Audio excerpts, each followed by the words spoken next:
Good morning, everybody. I hope everybody's enjoying this nice, cool weather that's occurring with that wonderful rain that we got a couple of days ago. And it seems like we did get that cool weather come down all the way down to the south of Texas.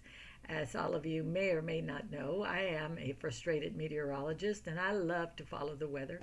And so I like to also give a report about the weather. And that's just one of the little things that I like to do. But I want to welcome you today, and it is a good day. And I wanted to talk about my next topic that is birth order. And I think you'll find it fascinating. I think in my last video, I was talking about being with my sisters, that I was the oldest, but I was incorrect. I am not the oldest, I'm one of five. But the last three were born very close together, but I am a middle child. But it's funny when I think about my two older siblings, I think of them separately than from us three.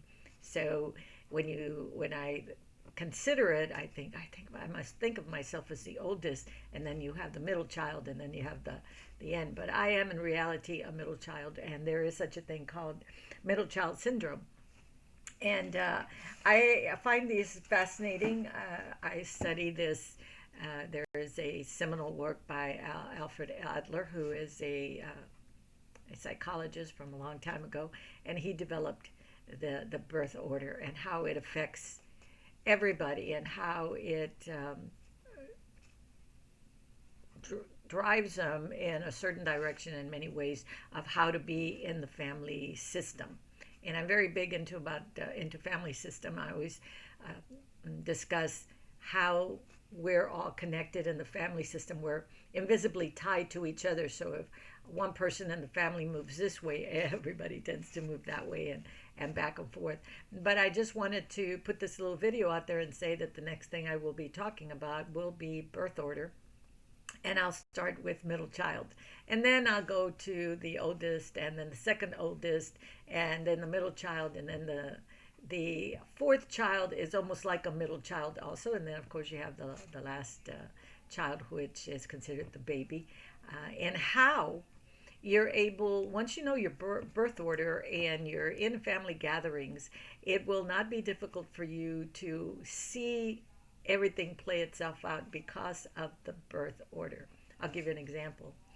The oldest will walk in and they'll almost take on the mommy role, and they'll want to tell you what to do and how to do it. And even though you may be in your in your 40s or 50s, that dynamic immediately falls into place when there's a gathering. And so you'll see the back and forth engagement with siblings depending on where they fall in the birth order. So I'd like for you to take this next day or two to think about where you fall. There's actually a life assessment that Adler put out there that I find very beneficial when I work with families or when I work with even individuals, that I like to do and fill it out, because it asks you a lot of questions that you might not be thinking about, of how come you do the things that you do, or how come you behave the way that you behave when you come together with a family.